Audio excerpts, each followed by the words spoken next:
Good afternoon. Namaskar.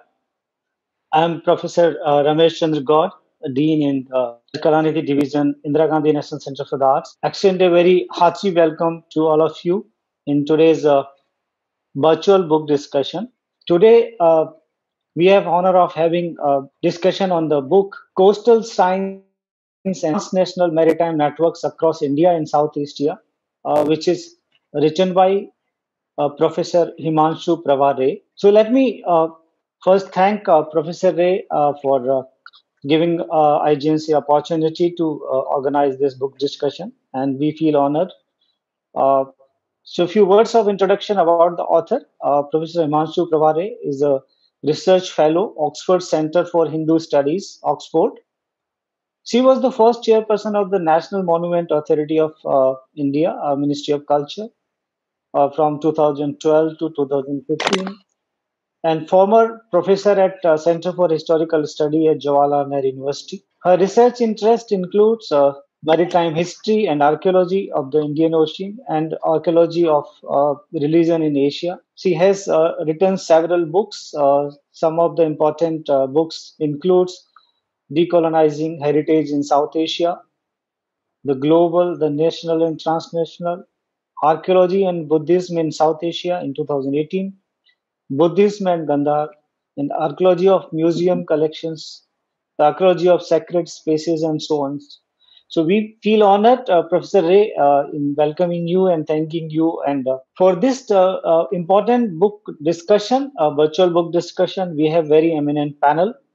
The discussions are going to be chaired by Dr. Sachchidanand Joshi, Member Secretary, Indira Gandhi National Center for the Arts, a very eminent author, an academician, a administrator. Dr. Joshi has served two terms as a vice chancellor in Thakore University of Journalism in Chhattisgarh. He has also he's the founder, registrar, and also professor at Makhanlal Chaturvedi University of Journalism. And he is in several committees and organizations.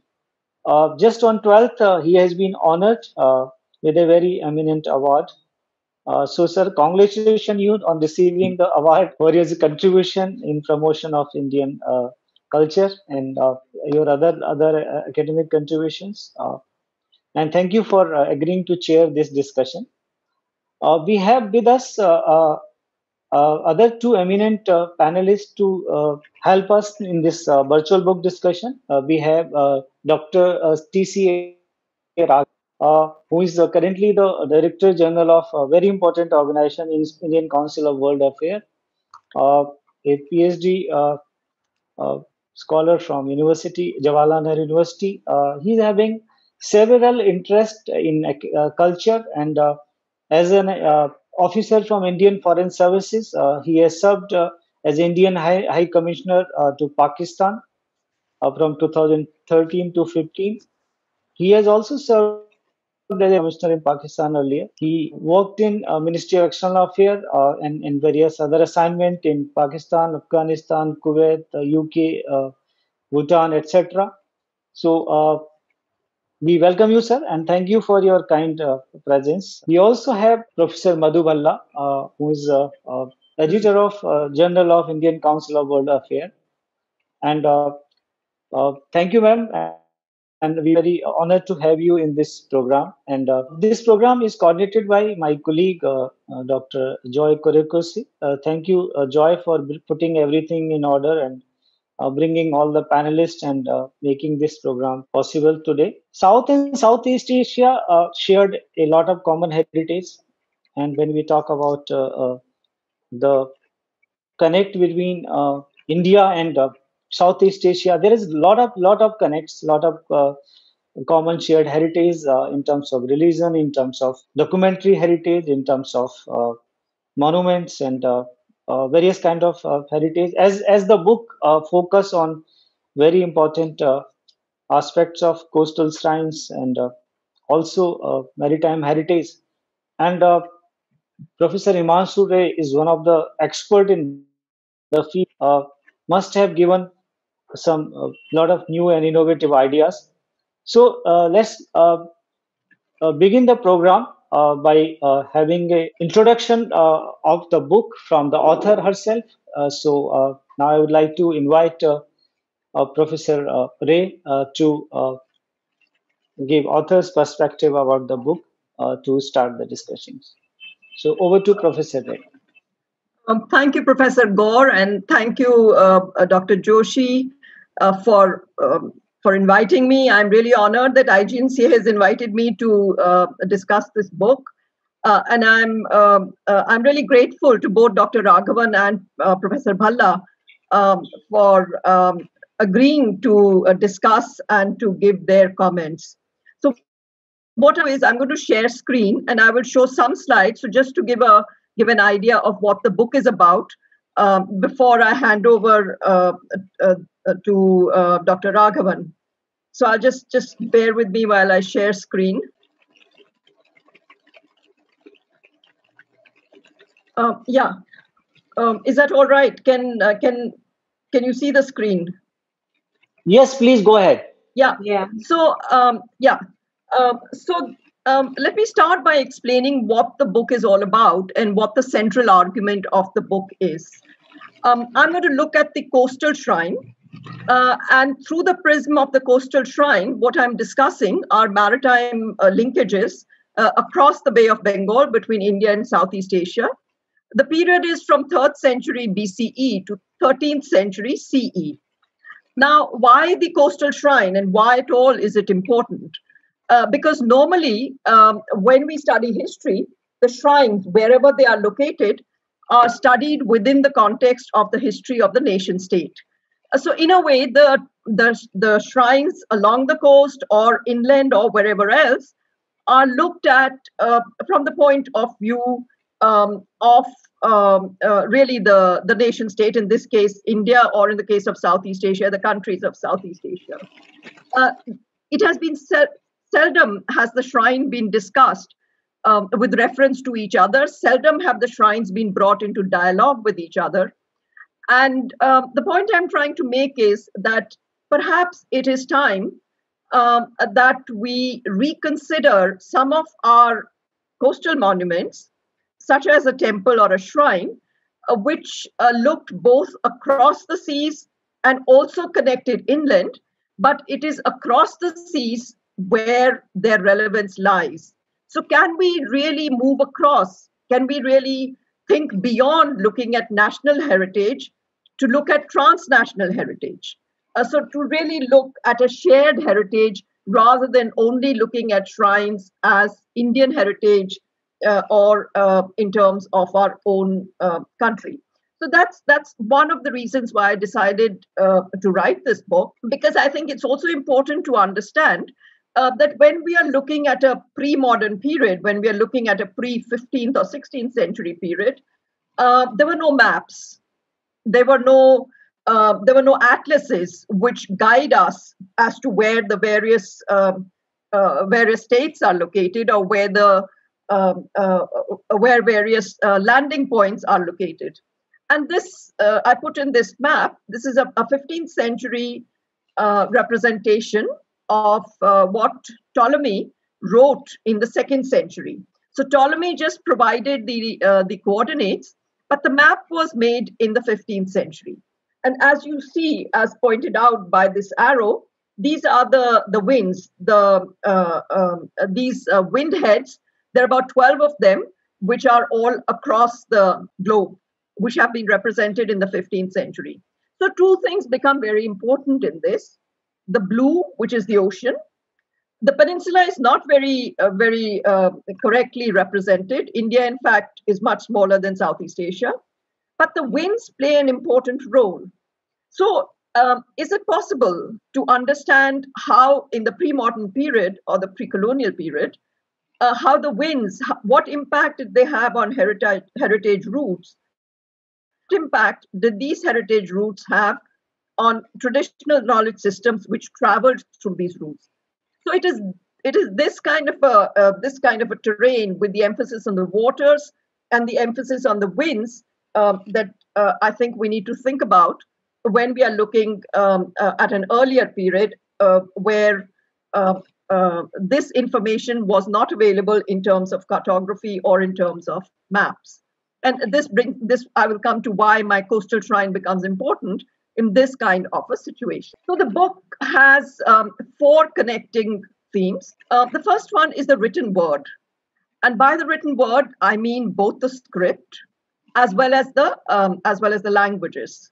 And I would like to emphasize that we often look at Southeast Asia only through Sanskrit, but it is important to look at a diverse range of languages: Sanskrit, Pali, Prakrit, Tamil, and of course there are the Southeast Asian languages. Mon is fairly early. And the second point I would also like to emphasize is that there are several variations between where Sanskrit, Pali, Prakrit, Tamil, and so on are found. So we tend to generalize, but there is a lot of need to do deep research and to highlight the several distinctions between mainland island Southeast Asia, within mainland Southeast Asia, and so on and so forth. The second point, which again I would like to emphasize, is that when we are looking at the coastal, and I deliberately did not assign any religious affiliation, whether it's a Hindu shrine, Buddhist shrine, Jain shrine, or is it a mosque? I don't go into that period because that really happens post 15th century. But certainly in the early period, I think it is advisable not to assign religious affiliations. My argument is that categorization of sacred space in terms of religion, Buddhist, Jain, Hindu, whatever, is a colonial legacy. And I would like to avoid it. And hence, I have used the term shrine rather than giving it any religious affiliation. And as I show in the book, with Nagarjuna Kunda and to many other sites, and I will also talk about it here, there are several sites where you get the Buddhist and Hindu shrines coexisting. So that's the shrine which we need to remember sort of cuts across religious affiliation. Mobility and travel, if you're traveling across the waters, naturally boats, ships are important. But again, shipwreck sites, which in the Indian context are few or hardly exist. The earliest that we have, the earliest shipwreck site is the 1st century Godwaya shipwreck site in Sri Lanka. But Southeast Asia has more than 100 shipwreck sites. And so it's important to understand that this is a valuable resource which can help us understand our ancient links. And finally, of course, I come to the present, because many of these coastal shrines, they are today World Heritage Monuments. So they have kind of gone a full circle from the ancient period, moving into the current, into the present, and being celebrated as World Heritage Sites by the different nation states. And hence the point which I made earlier, that can we move beyond the nation state dimension and look at connections. So why is the coastal shrine important? The coastal shrine is important because it's usually located where the rivers meet the sea, or the river meets the sea, which means that it becomes a crucial landing point for inland routes, and also a place where connections are made across the seas. So thus it provides, here I would shift from the way in which temples and shrines are generally studied to argue that it provides cultural integration. So it's much more than just a place of worship. It is a place which had its own law, which acts as sort of go-between the state and the community. So it's a place which really provides cultural integration rather than being a place where puja or worship is performed.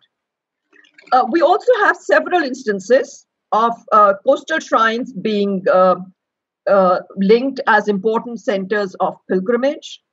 An important one being Amravati, which was earlier Buddhist, then Amareshwar, which continues well into the 14th, 15th centuries CE. And finally, at a time when we don't have nautical maps, when we don't have cartographic data, the coastal shrines also helped incoming ships, incoming communities from identifying landing places. So in a way, they acted as sort of navigational aids for ships or vessels coming in to land. And since they are located at spots where rivers meet the sea, these are very critical areas. And to give you an example that what I'm saying actually happened, you see on the bottom, at the bottom, this is an earlier temple, an ancient temple on top of the Mahishasur Mardini cave at Mahabalipuram on the Tamil coast, looking just across the waters. And subsequently, and you can see this temple if you're down below on the beach, and if you look up, and if you're coming in from the sea, this temple is very visible. And subsequently, in the 20th century, a lighthouse was built very close to that temple. So there are many such instances where we do have both the early temple and the lighthouse coming in at about the same spot, which then it really corroborates the point I made about many of these coastal shrines being a help to navigation and to indicate landing places. The other point that I would like to make, and this is this you see on this map on top, the area that I have looked at is largely peninsular India, but also the East Coast and Southeast Asia. But Southeast Asia is a major, how should one say, is very important, not just for links with India, but much more for links between India and China. We either look at India-China as a cross, seldom through the coast, and even when we look at India and China along the waters, Southeast Asia tends to drop off the map. So I'd like to draw Southeast Asia in both in terms of its connections with India, but much more as a major player between India and China. So let me shift to South Asia, Sumatra, and just highlight 2 or 3 points here. The two sites that I've sort of looked at or I've highlighted in this slide, one is Kotachina in the Straits of Malacca, and the other is Barus.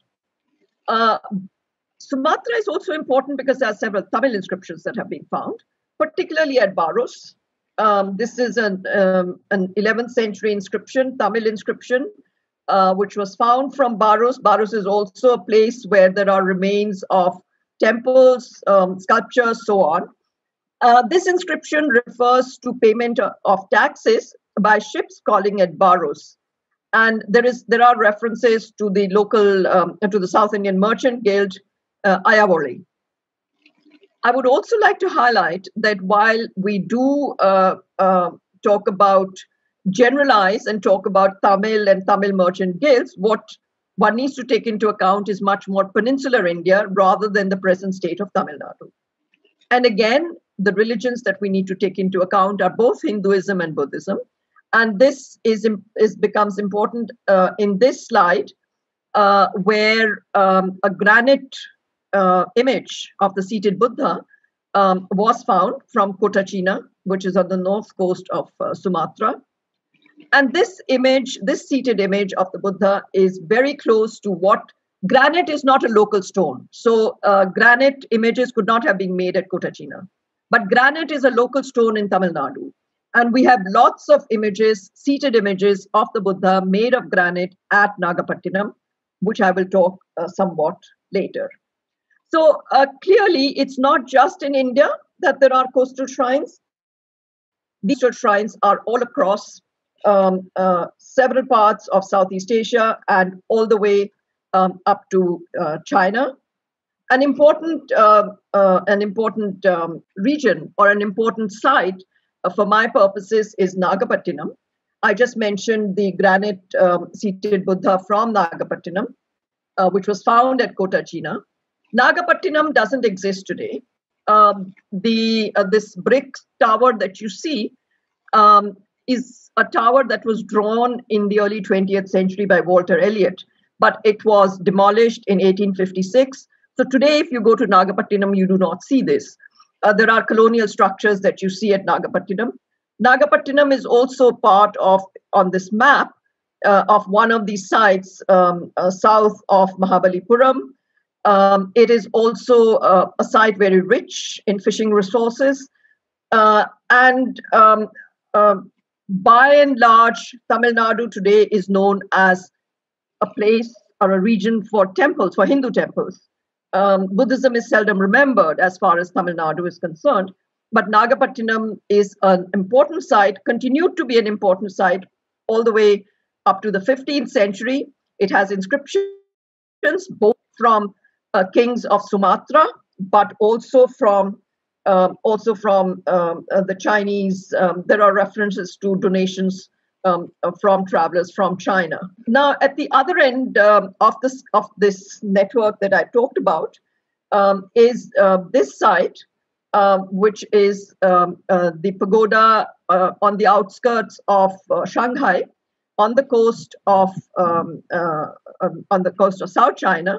This pagoda does not exist today. This is a modern reconstruction.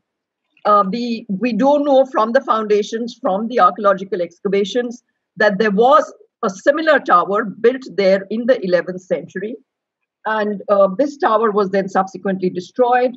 But in the archaeological excavations, these remnants that you see at the bottom, a gilt reliquary in the shape of a stupa, the Buddha in the parinirvan position.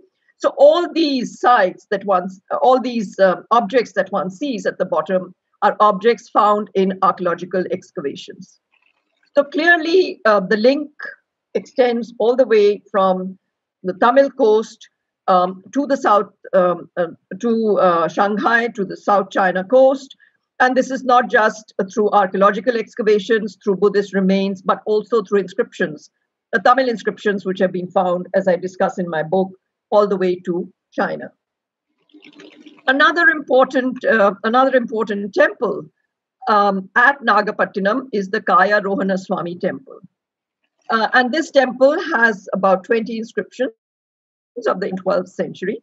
Again, these inscriptions are important because they record donations not just by agents of the king of Srivijaya, but also donations of Chinese coins, of gifts and jewels to the Ardhanarishwar image at the site. But for my purposes, the temple, which you see here, this is a modern reconstruction. The origins of the temple go back to a much earlier period, to the 8th, 9th century. This is a temple which coexisted with the Buddhist temple that I showed you earlier at Nagapatinam. So what survives today is a much later, this is a later renovation and reconstruction. But we know from the verses to Lord Kaya Rohanam in Tamil, 9th century, that this temple was associated with the fishing community. And that's another community which links my coastal shrines not just to worship and social integration, but to fishing communities.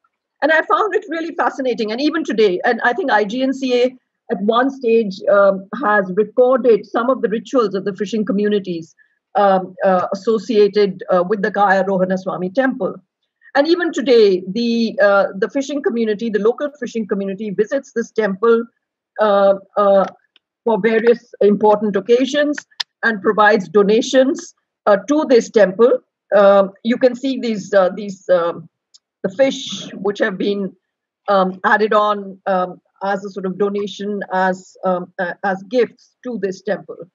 So the point that I'm making here is that these coastal shrines have varied religious affiliation.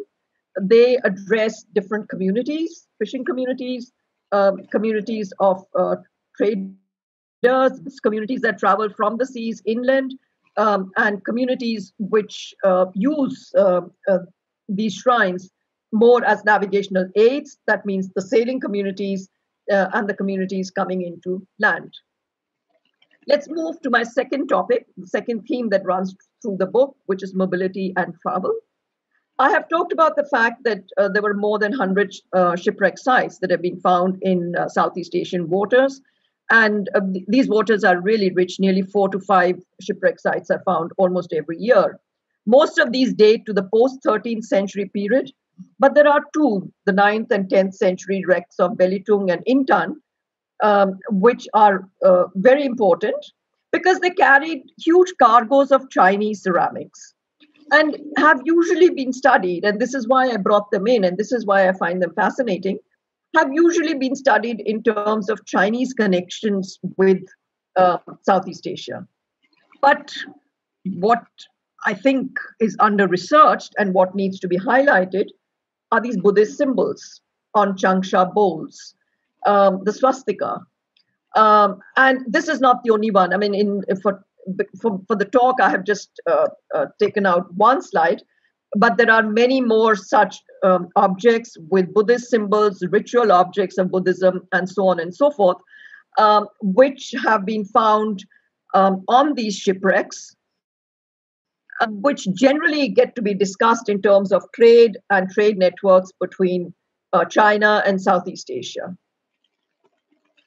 Let me take another example of an inscription. This inscription is today in the Indian Museum in Kolkata.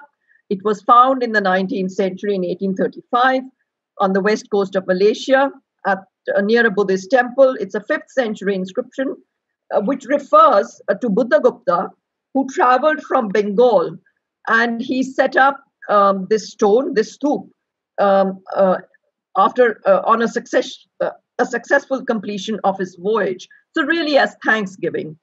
And again, this is one example that I have taken, but there are several examples which I can point out to from the west coast of Malaysia, where we have these inscriptions referring to travelers from India setting up shrines, stupas, as thanksgiving, and also as as symbols once they reach across the waters. The issue then is that we have all these coastal monuments which date to a pre-colonial period. But what we have forgotten when we studied them is the pre-colonial cultural context. We have, in terms of chronology, yes, they are pre-colonial and we date them to that period. But in terms of that cultural context, we study them in today's context rather than a pre-colonial context where I would argue, or I have suggested, there's a sharing of heritage, sharing of cultural values across the ocean. And a good example of this is Mahabalipuram.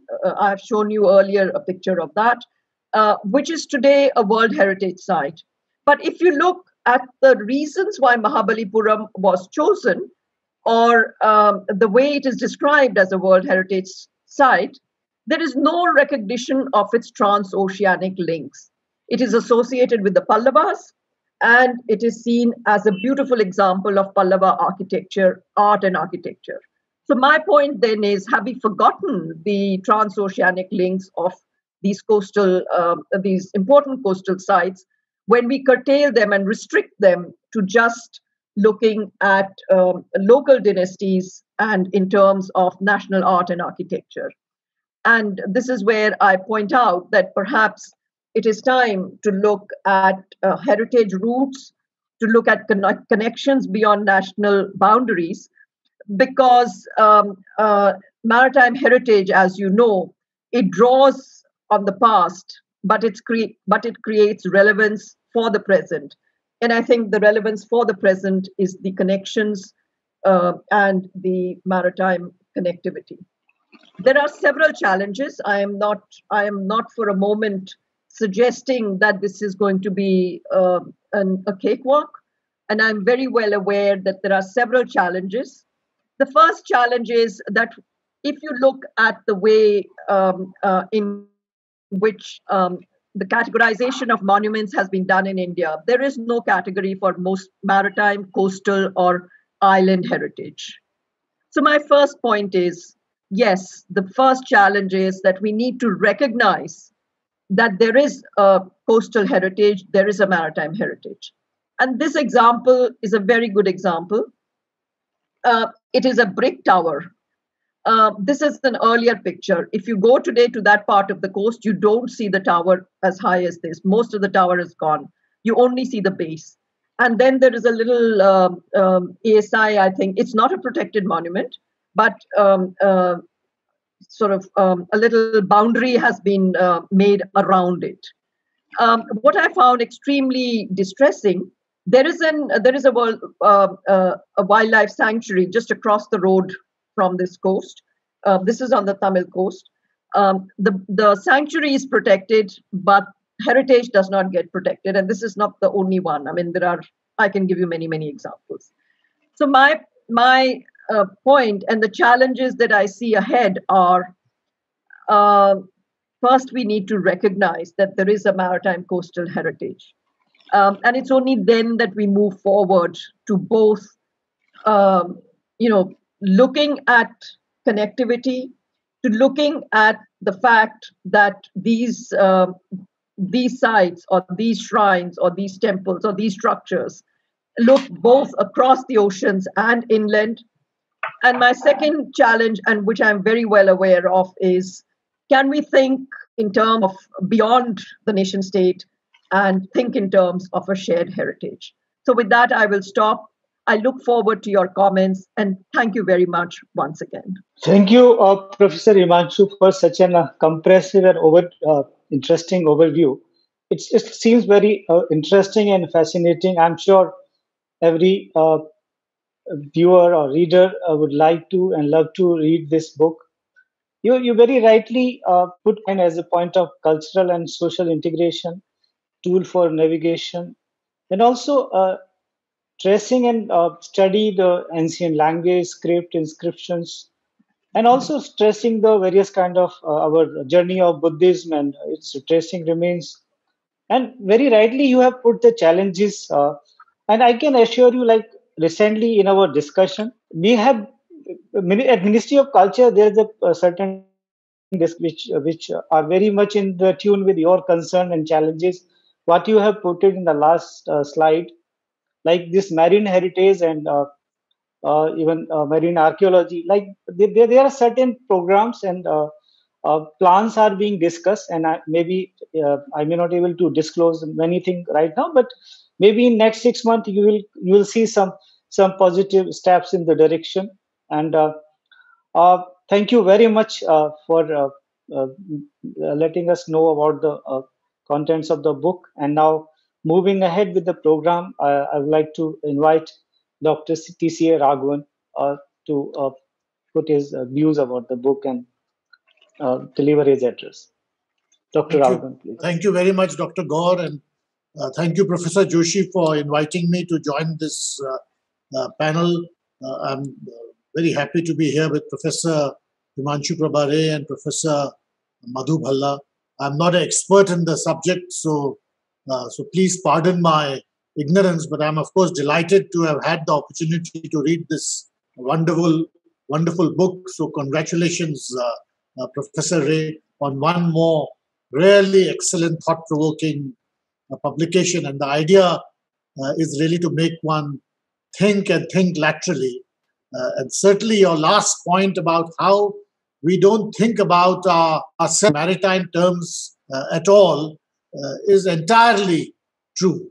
And while the examples you have drawn are from the first millennium, actually that applies equally to the second millennium. Before the lockdown and before the pandemic, I had driven to look at basically naval fortifications of the Marathas and the Portuguese, and the state of those structures, and also relating those structures to the broader historical context of a period of Indian history which is otherwise iconic. So everyone knows about Shivaji and swears by the naval heritage of the Marathas. But when you try to relate those structures to the given history which we have all absorbed, you'll find that the distance is very vast. And in fort after fort, island fortress after island fortress, you find that same lack of attention to relating the remains of the past to the history as we are taught it and as we know it. And certainly if that applies to the late medieval period, the situation for the ancient period would be much more challenging and much more difficult. So I'm happy to hear Professor Gaur say that there are things happening, and I hope they do happen. But the general point in your book is also something which one has to think about very deeply, and I'm glad I'm on this platform, and again with the IGNCA, because we had done a conference some time ago which related to Project Mossam, because I think we do need to have a more cross-disciplinary approach to our history, and also when we try to relate the nation with the transnational, there are various questions which come up. That can we look upon our history transnationally, and what are the challenges in doing so? And when we look specifically at networks between ancient India and Southeast Asia, there is in fact a great deal of territory which has to be covered in the 20th century itself. In the first half of the 20th century, there was this enormous outpouring of interest in India amongst historians in Southeast Asia, and also in Central Asia and in Afghanistan and in China. But a lot of it focused principally on Southeast Asia because of what they saw was signs, very visible signs of the footprint of Indian culture in Cambodia, in Java, in Sumatra, etc., etc. Now that scholarship flourished at a time of colonization and subsequently decolonization. So it suffered from obvious problematics because of that periodization. I mean, for instance, they called these scholars, this fraternity of scholars called themselves the Society for the Study of Greater India. And very evidently, they saw a trans issue through the prism of national boundaries. And in the 40s and 50s, as decolonization progressed, there was the inevitable bounce back, and a great deal of this scholarship was therefore regarded as being somewhat second-rate because it was informed by nationalism and anti-imperialism and so on. Now that all may be true because there is an obvious problematic in the Greater India societies, scholarship in the Southeast Asia.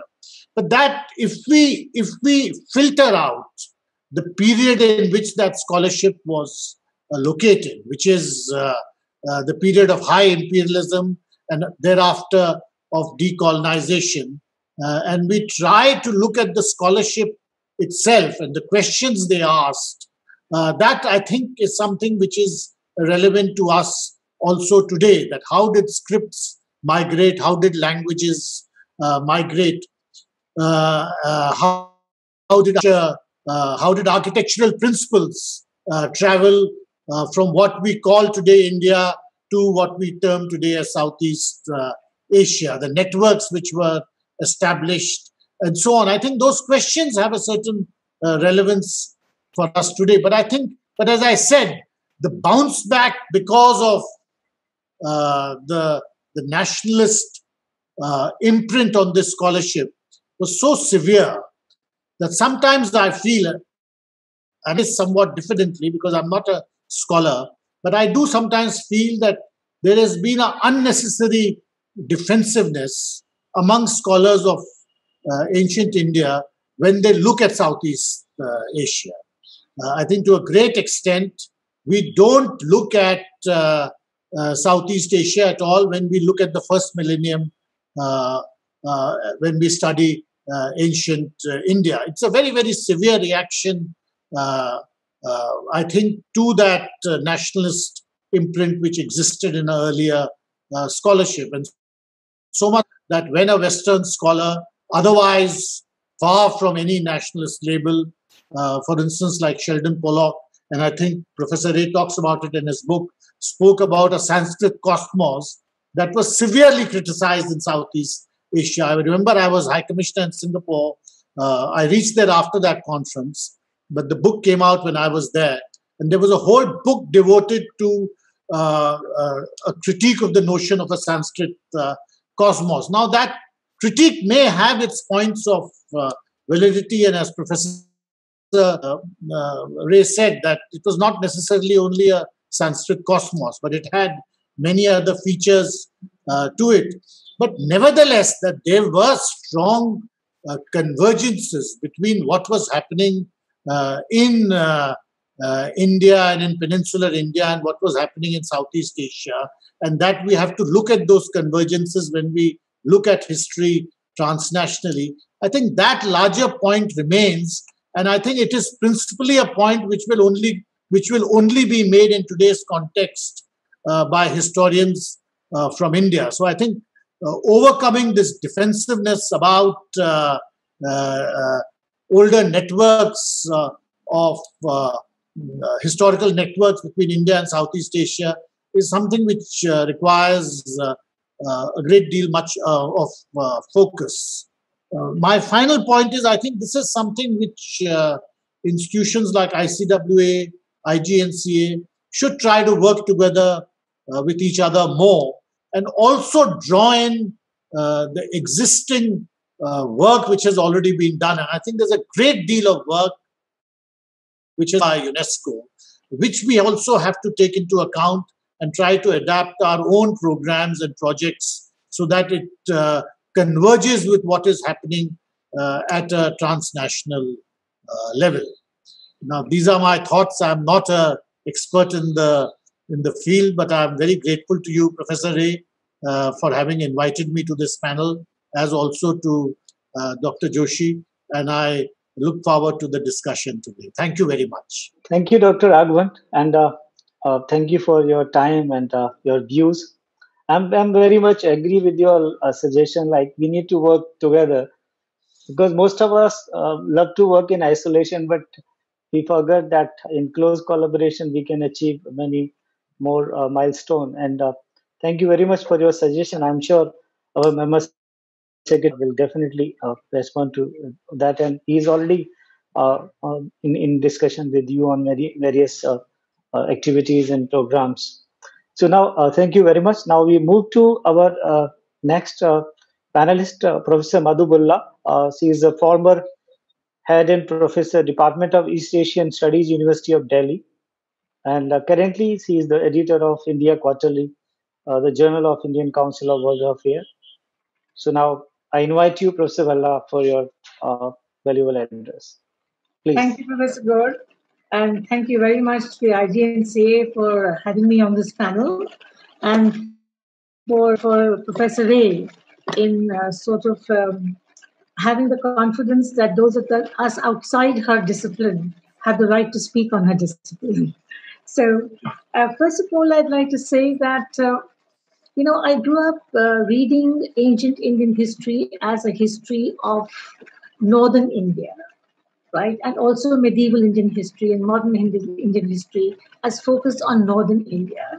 So Afghanistan was important, Central Asia was important, the Mughals were important, across the Khyber Pass was important.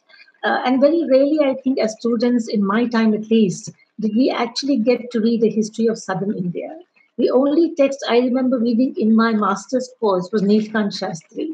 And I still do remember Neelkant Shastri because it really was the only text on southern Indian history. So I'm very intrigued by the notion that if we change our vantage point from New Delhi or Lahore to peninsular India, what idea that we get about India? And I think that's the very important significance of Himanshu's book here, because it actually sort of forced me to change my vantage point into the ocean and to look at peninsular India from there and to look at Southeast Asia from there. And in a sense, that speaks to the transnationality of the project, because you begin to question the idea of the national. And you also begin to question the idea of the state. What exactly did the state do? What was the reach of the state? Was the reach of the state beyond the ocean into oceanic communities? Or did oceanic communities actually create temples and shrines that became intermediaries between state and community? And that's a very interesting issue that comes through in Himanshu's book. That really you begin to question the notion of the state, the reach of the state, how important, how actually powerful were all of these dynasties, the Pallavas and the Cholas, etc. And as powerful as they still needed this multi-layered intermediation between various communities that lay outside their complete reach.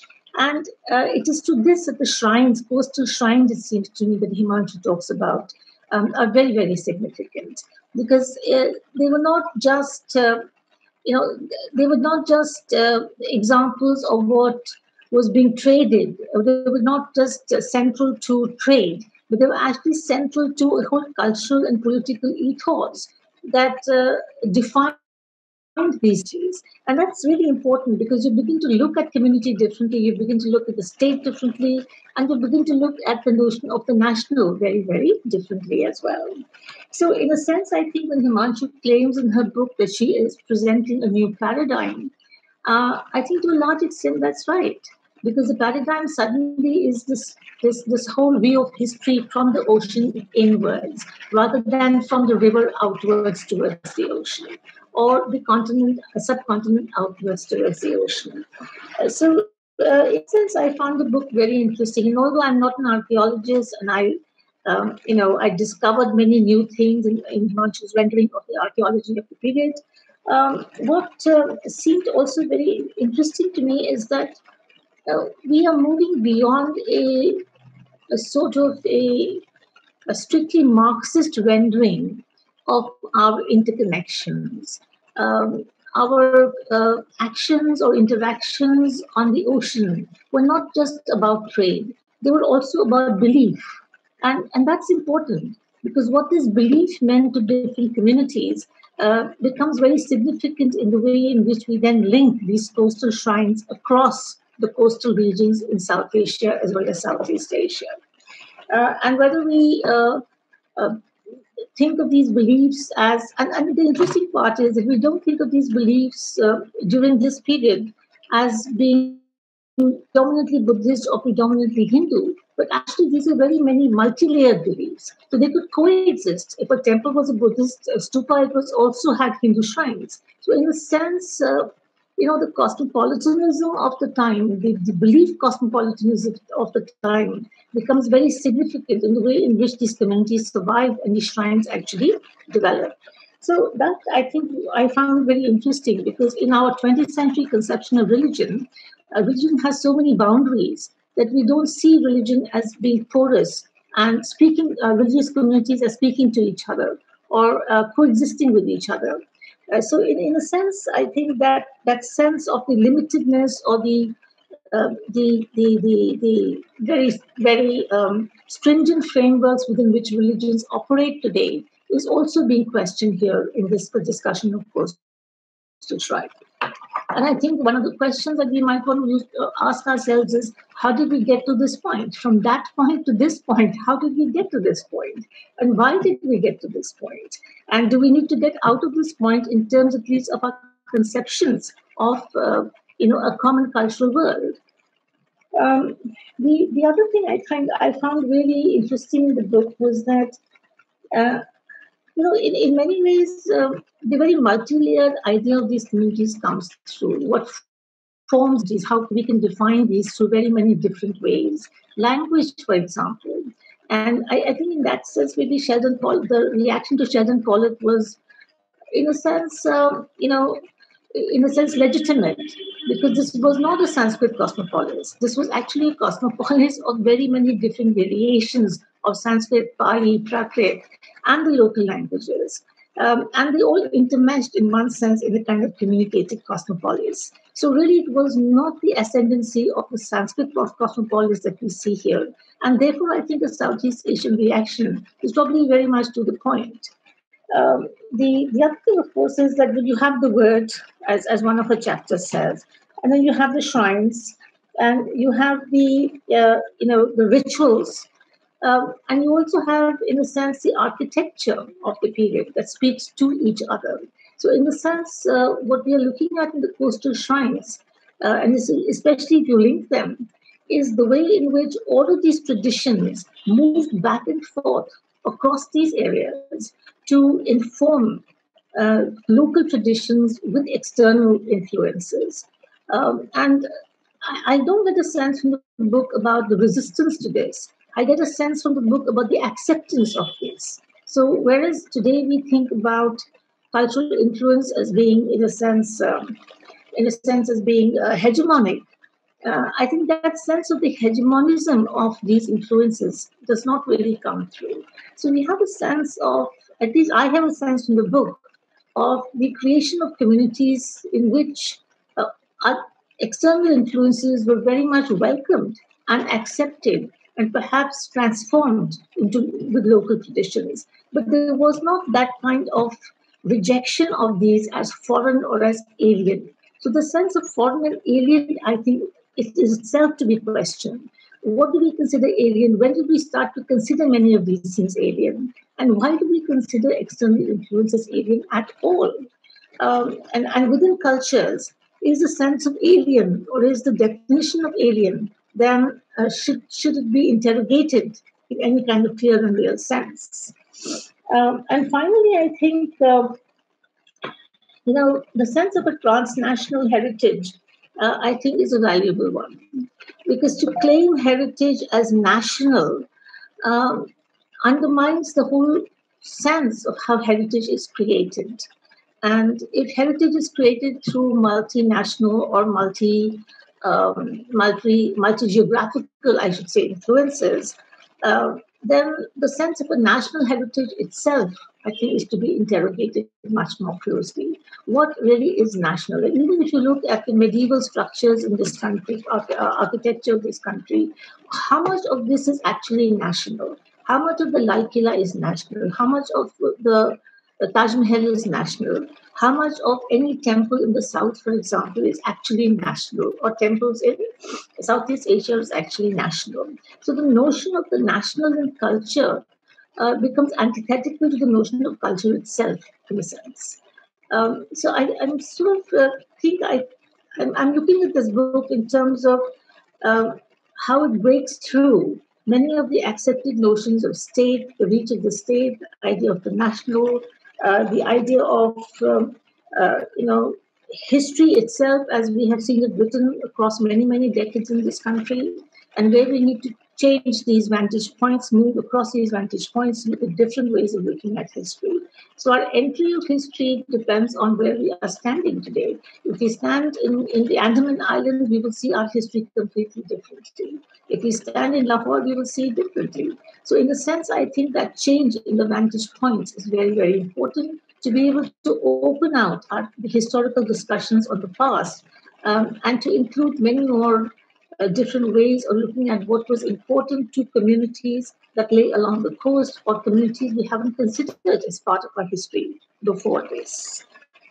So in that sense, I think I found the book, I mean, from my perspective as a non-archaeologist, I think raising many of the questions that I think about today in our present context, when, especially in our public discourse or in our academic discourse, where I think we need to question many of the things that are taken for granted as being sacrosanct and not to be questioned at all. Thank you. Thank you, Professor Bhalla, for your wonderful overview and letting us know many hidden aspects as an academician and also editor of important journal. So before inviting our member secretary for concluding address, I have to say something about the book. Particularly, Professor Ray, you had talked about, you have mentioned that in 21st century, there is a need to promote the cultural connectivity of the past as a transnational heritage on UNESCO's global platform and to preserve and protect the shared heritage. See, that's a very, very important point you have made in the book. I've been associated with the UNESCO Memory of the World program. I'm the member of the International Advisory Committee of, I'm representing India. When we talk about protecting our shared heritage, and particularly, I believe, like for a doctor, if you don't provide a hospital, they cannot be a good doctor. If you don't provide a scientist a laboratory, they cannot be a good scientist. Similarly, when we talk about archaeologist or historian, if we don't have good resources to do the research, and those resources are available in archives. And when we talk about state of archives, which represent our vast heritage, all transnational heritage, we hardly have any specifically focused marine heritage archive, or even the state of our archives. I've done survey recently, mapping of archives in India, and the kind of data and information I have collected, it is very disappointing, because most of this heritage has certain life. After that, it will if we don't digitize or we don't convert into other form, it will not remain for research. So in that case, even the basic uh, description, like what we call it metadata, has not been done in these cases. Forget about transcribing it in a different or from ancient script to the modern languages. So even the basic information regarding these archival material, those heritages, is not available for the researcher, and a researcher face a lot of difficulties. So basically, until and unless we focus that whatever marine heritage archive information we have or resources we have, it may be in different form, but we should have proper archiving, and also we should create repository of these resources. Until unless we create repository, we should digitize them and digitally convert and make it accessible for the posterity. I don't think in future can think of having a good research on it, and also passing from this generation to the next generation. So I think somewhere I have concern in the terms of not just marine heritage, also in terms of other archival material and other heritages, because Indian cultural heritage is vast, and it represents our entire civilization. So somewhere I think I have this concern along with other challenges what you have pointed out in your book. So with this now, I would like to invite Dr. Sachchidanand Joshi, Member Secretary IGNCA, for his concluding remarks on today's session as a chair. Over to you, sir. Namaskar and very good afternoon to all of you. We at IGNCA really feel privileged that Professor Himanshu Prabha Ray has given us the opportunity to have a book discussion on her recent publication, that is Coastal Shrines and Transnational Maritime Networks across India and Southeast Asia. And we are also happy and blessed to have eminent academicians and experts like Bhalla and Dr. T.C.A. Raghavan to do the panel discussions. As we all know that IGNCA is also the academic partner for a very prestigious and important project, Mossam, where the leading partner is the Archaeological Survey of India.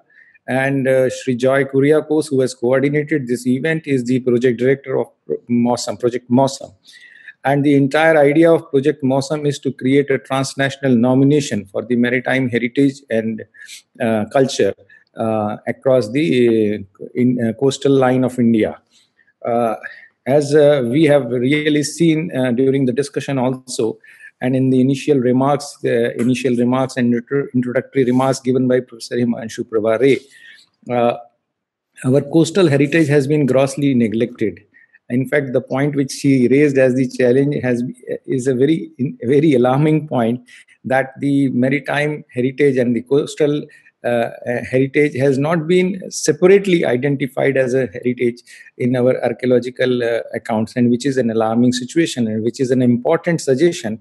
And I hope that we can do something about that, and I would request Professor Himanshu Prabha to give us some note on that, so that we can take it up with the Culture Ministry and the concerned authorities. Time and again, I have been sharing my feelings whenever I talk about our coastal heritage and maritime strength. I often feel that there is some problem in our entire education system, where we do not teach our students, and we do not make aware of our students about our maritime strength and heritage. India is surrounded. India's 9 states have the coastal coastlines, and 2 union territories have the coastlines, and the coastline ranges from 7,500 kilometers. And almost 90% of India's trading is being done through the coastal line. Still, enough awareness has not been generated in our schools and colleges as far as our maritime strength is concerned. And that is why people are not really aware, and they are not vigilant about the coastal heritage, whichever is available. The example which you have given is a very striking example related to the lighthouse, and which you found in a very deteriorated condition in years to come. I think the purpose of Project Mossam is also to document all these important heritage sites along the coastline in India and in countries. 39 countries are there as a member of the Project Mossam, and we are doing some studies of the coastal heritage and different coastal cultures.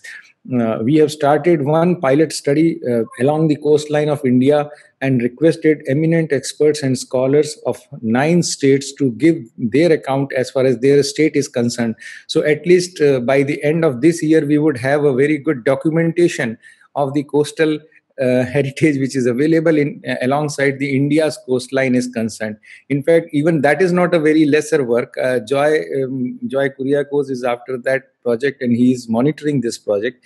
And hopefully by the end of this financial year, we should come up with some kind of an account which we can share it with the experts like Dr. T.C.A. Raghavan, so that we can move ahead with this important aspect. But another important thing which Professor Bhalla has also narrated, and that is the aspect of not combining heritage with religion. That is what Professor Himanshu Prabha also categorically mentioned when she very distinctively used the word shrines rather than directly using the word temple or a mosque or a church or anything else. Shrine is a monument which can be identified by any religion or any belief or any followings. Rather than getting into the intricacies of religious,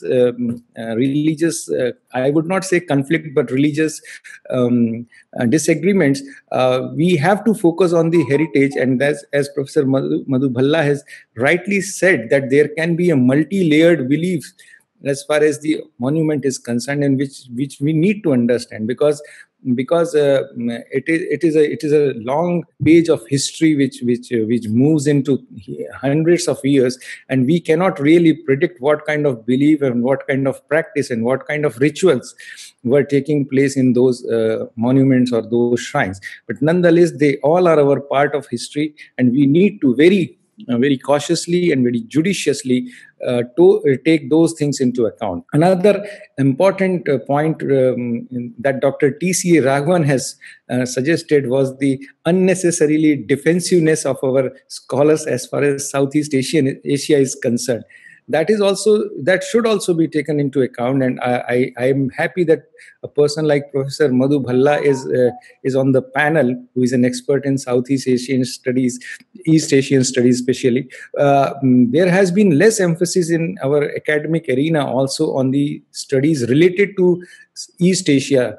Our entire focus has been West dominated. Unfortunately, that has also colonized our mind.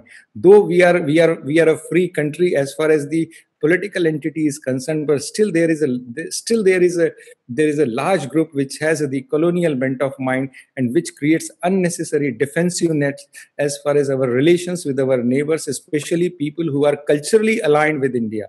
And I think we should all take into the account that who are the people, which are the countries who have through the ages who have come along with us, grew along with us as far as the culture is concerned, tradition is concerned, and heritage is concerned. It is a time to have a deeper study into these avenues, and I think this book is definitely going to have a major role as far as the studies are concerned related to Southeast Asia and particularly the heritage of Southeast Asia. But I also express my gratitude towards Dr. T.C.A. Raghavan, saying that we should come together and work more closely on such projects. We should find out scholars who can give us insight on these areas, which are hidden treasures of our culture and traditions. And of course, Professor Himanshu Prabha has been working in this area throughout her career, and she has been constantly giving different aspects related to our archaeological studies. Even in this book also, the highlight of this book, as far as I think, is there are two important aspects which she has covered. Is Shipwreck Sites, which is connecting the dot. Unfortunately, when we went to a conference in Kochi, there was a separate session on the shipwrecks, the study which has been grossly neglected in our country. But they are definitely important aspect as far as the study of our heritage and study of our ancient culture is concerned. Another thing which in her book she has dealt with is that from religious shrines to monuments, national identity to transnational heritage. This is an entirely new dimension to look at the things, so that we become more wider, we become more liberal in our thoughts, as also Professor Madhu Bhalla rightly said, that how can we call a monument a national monument or an international monument or a transnational monument? It is a very, very difficult definition to come along with and define anything like that. But of course, we must also realize that thing which is related to our culture, tradition, heritage, and which comes through the essence of through the feelings of the soil, can always be related to the land. But we should not get confined to the geographical boundaries of this land, as I strongly believe that people who believe that India is a geographical entity are sadly mistaken. India is a cultural entity, and India's length and breadth cannot be measured in terms of kilometers, but it should be measured in terms of the cultural expansion that India has produced in its existence, and which goes beyond the geographical boundaries. It is not becoming an imperialistic when I say this. I totally believe that India's cultural strength has been immense, and our impact in all these countries has been very effective, and we had a different kind of a relationship with these countries. I think Professor Himanshu Prabha Ray's book is a torch bearer and is an eye opener for many of us who only feel that the perspective to look at the monuments has to be only archaeological. But she has gone beyond that and compelled us to think beyond only the facts and physical existence of the thing. For that, I must thank Professor Himanshu Prabha Ray for giving us insight to go deep field. Also, I would like to congratulate Professor Gaur and Joy Kuriakose ji for putting up the very important discussion. And what could have been a better panel than having Professor Madhu Bhalla and Dr. T.C.A. Raghavan on this. With this, I assure that we would definitely work in collaboration in future, so that we can find some more hidden treasures and bring it to the light of the world. Thank you very much. Thank you, sir. Thank you for your wonderful conclusions. Now, At the end of the program, I invite my colleague, Mr. Dr. Joy Kuriakose. Joy, please propose. Thanks everybody by proposing formal vote of thanks. Honorable person in chair, Dr. Sachchidanand Joshi, His Excellency Dr. T. Raghavan, Professor Himanshu Prafare, Professor Madhu Bhalla, Dr. Ramesh Gaur, ladies and gentlemen. We have come to the final part of this event now.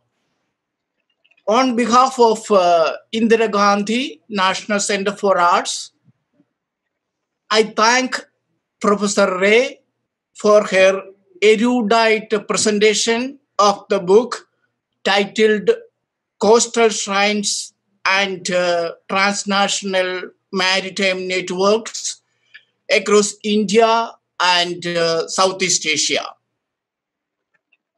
If I put it in one word, the crux of her presentation tells, or she has made it clear, that maritime heritage is of a transnational nature and may not be fragmented within the boundaries of a religion or nation states.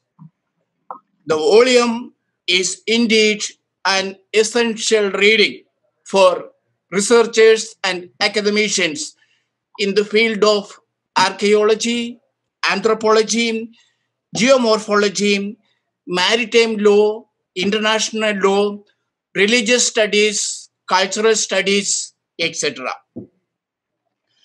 Thank you, Professor Ray. I also express our gratitude to the panelists, namely His Excellency Dr. T.C.A. Raghavan, Director General of Indian Council of World Affairs, Professor Madhu Bhalla, Editor, India Quarterly at Indian Council of World Affairs. Both of them had driven all of us to various dimensions and intricacies of the subject matter in the book presented by Professor Ray. Thank you, His Excellency Dr. Raghavan, and thank you, Professor Madhu Bhalla. And it is Dr. Sachchidanand Joshi, Member Secretary of the Indira Gandhi National Center for the Arts, who is behind this book discussion ever since this publication has come out to the light. We express our thankfulness to him too for chairing this session. Thank you, Dr. Joshi. Let me express our profuse thanks to all participants of this event from far and wide. Finally, let me also thank the IGNCA team headed by Dr. Ramesh Gaur, Dean and Head of the Kalanidhi Division, who has organized and moderated this event. Thank you, one and all. Thank you, Joy. With permission of you all, we will close the session and we look forward to meeting you for sometime in some other program. Thank you. Namaskar.